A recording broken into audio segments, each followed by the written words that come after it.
غرباء ولغير الله لا نحمل الجبال. Rasulullah bersabda, ma min 'abdi yaqulu bismillahirrahmanirrahim bila dhaba syaitanu kama yadhubu rasasu 'alan nar. Jadi kalimah bismillah ini dipilih oleh Allah dan Rasulnya untuk segala sesuatu perbuatan diawali. Ini luar biasa. Jadi tanpa kalimah bismillah amal kita nggak kepake, masya Allah. Maka Syekh Abdul Qadir Al-Jilani itu amaliyahnya itu membaca bismillah setiap malamnya itu membaca sampai 10.000. Kalau kita berapa? Sama ya? Sama 10.000. Walaupun beliau seorang ahlul thariqah. Wali Torekoh itu dia itu adalah wali kutubnya di zamannya waktu itu. Tapi beliau masih mengamalkan bismillah 10.000. Bahkan beliau mengamalkan hizib. Makanya ulama-ulama dulu diyakini bahwa tidak ada yang lepas dari mengamalkan bismillah setiap harinya. Nah, itu baca tuh sehari 1.000. Ya kalau enggak sesuai dengan aturan saja. Aturan kita kan ada ya. Di kunci 9 itu kan ada berapa kali baca. Itu luar biasa sekali. Kalau kita bisa dawam setiap hari, kita dijamin masuk surga. Ma min 'abdi yaqulu bismillahirrahmanirrahim illa amarallahu ta'ala al-kiramal katibin ayakutubu fi diwanihi arba'ati hasanah. Kalau kita membacakan bismillahirrahmanirrahim, nah ini, kecuali Allah merintahkan malaikat kiraman katibin untuk menulis 400 kebaikan pada kepada bukunya, kepada yaktubu fi kepada buku. Jadi malaikat itu kalau kita membaca bismillah 1 kali, Allah perintahkan malaikat kebaikan, kiraman katibin malaikat kebaikan mencatat amal baik, untuk mencatat kita itu dikasih pahala, diganjar, ditulis di dalam bukunya malaikat itu 400 kebaikan, masya Allah. Ngerti itu Pak? Makanya bismillah ini masya Allah nggak lepas dari amalan-amalan orang soleh. Cobalah kalau nggak percaya Bapak amalin 1.000 aja setiap malam, lihat hasilnya luar biasa. Karena di dalam bismillah itu ada 3 asma Allah. Bismillah Allah Ar-Rahman Ar-Rahim. Nah, 3. Soalnya itu disebut dengan asma azam. Asma yang agung. Kan ada asma biasa, ada asma yang azam. Ar-Rahman Ar-Rahim termasuk asma yang azam. Karena semua yang kita lakukan di dunia ini termasuk juga karena Rahman Rahimnya Allah. Di Quran segitu banyaknya terangkum dengan kalimah Rahman dan Rahimnya Allah. Itu dari 1 kalimah. Sayang kasih, sayangnya Allah. Rahman Rahim itu 1 kalimah, artinya sayang. Jadi hadirnya kita di dunia ini karena kasih sayangnya Allah, bukan karena siapa-siapa. Karena Allah kasih sayang kepada Rasulullah. Akhirnya muncullah kita semua. Nah, terangkum lagi di awalnya itu dengan huruf ba. Nah, itu. Nah, huruf ba itu terangkum lagi dengan dengan titiknya. Dan titiknya itu berubah menjadi tidak ada, kan begitu. Itu hukum hakikatnya. Al-Qur'an terangkum dari Rahman Rahim, Rahim berhukum terangkum dengan kata bismillah, kata ba, huruf ba juga berubah atau hilang menjadi huruf titik di bawah ba itu menjadi hilang secara harfiahnya. Seperti itu. Makanya dahsyat ya. Cuman bagaimana bismillah ini menjadi sesuatu yang dahsyat, ya harus tahu caranya. Jadi caranya termasuk yang kita kaji di dalam hikmah yang kita pelajari, itu kita disuruh baca sehari berapa. mengisi kalimat bismillah itu. Jadi orang dulu dengan bismillah itu bisa terbang, bisa masuk ke botol, seperti Aang Nuh yang di Cianjur, Pak, itu ada ulama besar tuh, di Gentur, itu amalannya bismillah. Di zaman penjajahan itu beliau bisa masuk ke botol, silakan baca sejarah, itu beliau amalannya bismillah. Jadi satu hari dikepung, terus diberondong sama semua pasukan, tapi beliau nggak kena, ternyata beliau masuk ke dalam botol dengan amalnya bismillah. Kalau kita dikepung begitu ya habis semuanya. Bismillahnya nggak mempan, jadi bismillahnya hanya bismillahirrahmanirrahim. Ada satu ilmunya, ada ilmunya bagaimana bismillah itu menjadi bismillah yang penuh dengan isi. Gampang, amalannya sama kita bismillah, kita mengamalkan sholawat, kita mengamalkan kulhu. Tapi bagaimana bisa kulhu itu menjadi manfaat, menjadi sesuatu yang hebat? Ya tentunya kan ada ilmunya, ada tata caranya. Yang biasa justru rahasia-rahasia itulah yang susah kita gali. Mengucapkan bismillah gampang, tapi bismillah yang langsung menghancurkan setan ini, yang setan meleleh itu yang bagaimana? Kan itu yang perlu ada kajian. Jadi begitu kita ketemu setan, bismillahirrahmanirrahim, setannya lari kan. Nah, ketemu sama kita baca bismillah, ayat kursi, baca al-baqarah, diem aja setannya. Nah, kenapa? Nah itu yang harus kita pelajari. Berarti kita nggak bersih hatinya, ya salah satunya. Tapi kan ada cara, ada pengisiannya. Nah itu yang perlu kita kaji. Seperti baca syahadat, semua orang bisa syahadat. Tapi makna secara hakikatnya syahadat ya kita kan harus tahu nanti. Jadi bagaimana kita, nanti juga ada di sini aja syahadat bagaimana. Orang bismillah dulu. Bismillah yang sampai ke dasar hati itu yang seperti apa? Yang bisa menggetarkan ars itu seperti apa? Yang tercatat 400 catatan di malaikat itu bacaan bismillah yang seperti apa? Yang bisa meluluhlantahkan setan seperti timah itu yang bismillah yang seperti apa? Nah, itu kan perlu kita kaji. Man qala bismillahirrahmanirrahim marratan lam yabqa min dunubihi daro. Barang siapa yang mengucapkan bismillahirrahmanirrahim sekali, maka tidak satu atom dari dosa-dosanya. Jadi orang bisa satu kali membaca bismillah, itu dosanya tidak ada satu atom pun, Bang. Hilang tuh, bisa seperti itu tuh.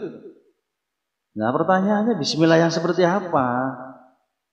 Bagaimana caranya? Apa bismillah aja terus langsung begitu? Ya tentunya tidak. Nah inilah setelah kita ngaji kitab seperti ini ada jabaran-jabaran lain yang diajarkan ulama. Termasuk yang dilakukan oleh para ahli. Malah yang menggali semuanya seperti itu. Digali akhirnya. Kok bisa ya ada hadis seperti ini? Bagaimana caranya? Karena orang kafir juga bisa mengucapin bismillah, bisa kan? Bisa orang kafir mengucapkan bismillahirrahmanirrahim paling fasih bisa. Tapi dia seorang non-muslim. Nah, kita juga apalagi mengucapkan bismillah juga gampang sekali. Nah, yang bisa min dzunubihi darrah itu yang seperti apa? Yang bisa menghilangkan dosa-dosa kita sampai tidak ada sisa itu seperti apa bismillahnya? Kan begitu ya, itu yang perlu kita kaji. Yang perlu kita pahami bagaimana caranya. Man kataba bismillahi wa jawada ta'ziman lillah ghufira lahu ma taqaddama min dhanbihi wa ma ta'akhkhar. Man kataba barang siapa yang menulis bismillah, nah, terus wajada ta'ziman lillah, menulisnya dengan bagus lah, dengan mengagungkan Allah karena keyakinan kepada Allah, ghufira lahu ma taqaddama min dhanbihi wa ma ta'akhkhar, maka Allah akan ghufira lahu, akan mengampuni dosa yang telah lalu dan yang akan datang coba. Kalau kita menuliskan bismillahirrahmanirrahim, nulis di dalam kertas atau di tempat sesuatu, makanya orang-orang terdahulu itu ada yang sampai nulis di kulit apa gitu, terus di apa. Ya hal ini dasarnya. Tapi kan ada yang salah penafsiran, salah kaprah gitu kan. Nah, ini nulisnya kita di dalam sesuatu, man kataba bismillah, menulis bismillah dengan rasa takzim kepada Allah dan tulisannya dibaguskan, itu Allah akan ghufira lahum, Allah akan mengampuni dosa yang sudah lewat dan yang akan datang. Bagaimana caranya kan begitu caranya. Nah ini kan gak ketemu Pak di ilmu-ilmu biasa. Ini adalah di penjabaran-penjabaran ilmu. Nanti dikumpulkan dengan kitab-kitab ulama yang lain. Majmu' Syarif, Fauzina, di kitabnya ulama terdahulu. Nah itu akhirnya bagaimana cara menulisnya sehingga kita diampuni dosa yang sudah lewat dan yang akan datang. Nah ini yang harus kita pahami, yang harus kita cari tahu. Jadi jangan hanya tahu baca bismillah itu sebelum makan dan yang lain, tapi nggak tahu bahwa bismillah itu juga mengandung sesuatu yang luar biasa. Idza katabna ahadukum bismillahirrahmanirrahim falyamadhkur rahman. Dan jika salah satu dari kalian menulis bismillahirrahmanirrahim, hendaklah dia memanjangkan ar-Rahman. Nah, ini ar-Rahman itu boleh untuk bisa mengobati orang yang panas, mengobati orang yang lagi batuk, atau untuk pengobatan bisa itu. Nah ini dijelaskan ulama, boleh kita belajar seperti itu, boleh Pak. Bukannya tidak boleh. Nanti kalau nggak ada yang bisa hal seperti ini, bagaimana nanti repotnya? Orang itu harus bisa seperti itu. Jadi menuliskan bismillah dan membacanya juga seperti itu. Seperti kita sholat, baca Fatihah hati-hati. Bismillahirrahmanirrahim. Jadi ma-nya itu jangan sampai nyambung sama nun. Ya, coba dilihat bismillahirrahman. Jadi jangan sampai nanti nyambung nggak jelas. Coba dibuka Qur'annya nanti jadi dipahami benar karena itu hubungannya dengan Al-Fatihah. Kalau Al-Fatihahnya nanti salah, ya Masya Allah nanti semuanya kan bisa salah. Jadi bismillah kan begitu ya. Itu ada tasdidnya enggak itu nun? Ada tasdidnya enggak? Enggak ada. Ini kan kita kadang-kadang ada yang bacanya begitu. Bismillahirrahmanirrahim. Ada yang begitu ya? Kayak ada tasdidnya, itu bahaya sekali. Nah, itu Fatihah. Bismillahirrahmanirrahim. Namanya panjang kan? Manirrahim. Bismillahirrahmanirrahim. Waduh, repot urusan. Nah, itu makanya hati-hati. Di bismillahnya itu harus dipanjangkan dan di bismillahirrahman itu juga biar ditulis di salah satu di piring, ditulis di sesuatu itu bisa obat. Nanti di huruf ma itu nanti dibuleti kasih nama seseorang itu juga bisa untuk hal-hal yang lain. Nah, itu jadi cara-caranya emang disebut hadisnya menyebutkan seperti itu, tapi cara detailnya kan ulama yang paham. Bismillah yang meluluh lantahkan seperti apa, bismillah yang tercatat 400 kebaikan seperti apa, bismillah yang menghapus dosa yang sudah yang akan datang, bismillah yang seperti apa. Bahkan bismillah yang tertulis hanya bismillah saja itu bisa menghancurkan, atau bismillah atau ar-Rahmanir-Rahim bisa untuk pengobatan dan segala macam. Itu dijelaskan dan boleh itu ulama-ulama kita dulu mengamalkan seperti itu. Makanya ada nampan yang tulisan itu kalau kita ziarah ke Syarif Hidayatullah Gunung Jati itu banyak mangkok. Kalau belum pernah masuk sih ya, belum pernah masuk ke perlengkapannya ya. Kalau perlengkapan itu banyak kan piring-piring, mangkok-mangkok yang tertuliskan Arab gitu. Dan itu untuk pengobatan, karena beliau Syekh Hidayatullah adalah lebih terkenal tabibnya. Beliau sampai ke negeri Cina itu waktu itu untuk mengobatin orang. Walaupun beliau ahli torekoh, wali kutub sebetulnya. Syekh itu wali kutub, walaupun muda tapi tua keilmuan torekohnya, tapi beliau juga ahli hikmah. Karena beliau lebih condong dikenal orang dulu di luar negeri, di Cina di mana itu lebih terkenal dengan ketabiban ya, keahlian dalam pengobatan yang luar biasa. Itu Syekh Hidayatullah. Dari peninggalannya itu banyak bertulisan Arab yang waktu itu untuk dituangin air untuk pengobatan. Nah, tapi kan sekarang kadang-kadang orang malah menghilangkan misalkan itu musyrik Padahal minum obat juga termasuk musyrik kalau nggak baca bismillah. Kalau kita yakin dengan obat, tidak yakin nama Allah juga kita musyrik, sama saja sebenarnya. Kadang-kadang ya kita digampangkan ke arah agama yang seakan-akan agama lah yang tidak boleh didekati. Padahal sebenarnya itu strategi musuh-musuh kita biar kita tidak memiliki kekuatan seperti itu. Karena sesungguhnya Rasulullah juga dan sahabat-sahabat Nabi semuanya juga bisa hal seperti itu. Cuman tidak dituangkan dalam sejarah karena takut salah. Kalau perang itu, Masya Allah, pedangnya saja itu sekali tebas jarak berapa meter musuh sudah hancur. Nah itu ilmu apa? Sayyidina Umar itu teriakannya bisa menggetarkan musuh. Teriakannya saja. Sayyidina Ali, makanya terkenal itu pedang Sayyidina Ali itu. Di mana-mana ada sampai ada ilmu pedang Sayyidina Ali. Karena emang tebasannya sekali tebas bisa membunuh 100 orang. Itu apa itu? Cuman tidak diungkapkan, tidak dimasukkan karena memang nanti takutnya umatnya salah. Tapi ada yang mengetahui dan ada yang memahami. Dan itu bukan hanya sekedar bisa-bisaan, maksudnya ya pasti ada amaliyahnya, ada yang didawamkan, ada yang didoa dan dibaca, kan begitu. Nggak mungkin langsung bisa seperti itu.